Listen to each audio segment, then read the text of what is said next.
অনেক তো পড়ে ফেললা, ইংরেজির ফেল আটকানো কি নিশ্চিত হয়ে গেছে? আজকে ছোট্ট একটা ভিডিওতে তোমাদের বলে দিব এবং তোমাদের জন্য খুবই স্পেশাল একটা গিফট। ঢাকা বিশ্ববিদ্যালয়ের ইংরেজি অংশের জন্য বাছাইকৃত 1200 এমসিকিউ আমি আলাদা করেছি, যেখান থেকে ঢাকা বিশ্ববিদ্যালয়ে ভর্তি পরীক্ষায় হয়তো 12, 13, 14টা প্রশ্ন কমন চলেও আসতে পারে। যদি কমন নাও আসে, হয়তো এই ধাঁচগুলোয় প্র্যাকটিসে থাকলে তুমি উত্তর করে আসতে পারবা। এখন তোমাদের জন্য যে কাজটা এখন করতে হবে ভাইয়া, এই বাছাইকৃত এমসিকিউ গুলান তুমি অবশ্যই অবশ্যই একটা বার অন্তত চোখ বুলায় যাও। এখানে প্রত্যেকটা টপিক আলাদা করে দেয়া আছে, কিভাবে প্রশ্ন আসতে পারে এর ফাইনাল সাজেশনটা তোমরা এখানে পেয়ে যাবা। একটা বার দেখে যাও ভাই, একটা বার। মানে তুমি তো অনেক পড়ছো, মনে রাখবা ঢাকা বিশ্ববিদ্যালয়ে ভর্তি পরীক্ষা কিন্তু তুমি আসলে জীবনে একবারই দিতে পারবা।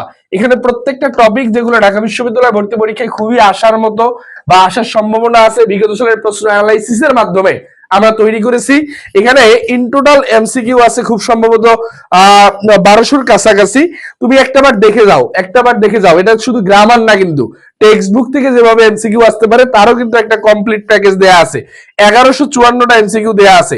এখন তুমি এই পিডিএফটা পাওয়ার জন্য যে কাজটা করবা সেটা হচ্ছে এই ক্লাসটা তোমার টাইমলাইনে একটু শেয়ার করে দিবা ভাইয়া। এই ক্লাসটা তোমার প্রোফাইলে শেয়ার করে দিবা এবং এই ভিডিওর নিচে কমেন্ট বক্সে তোমার 5 থেকে 10 জন বন্ধুকে মেনশন করে দিবা। এই ভিডিওর নিচে কমেন্ট বক্সে 5 থেকে 10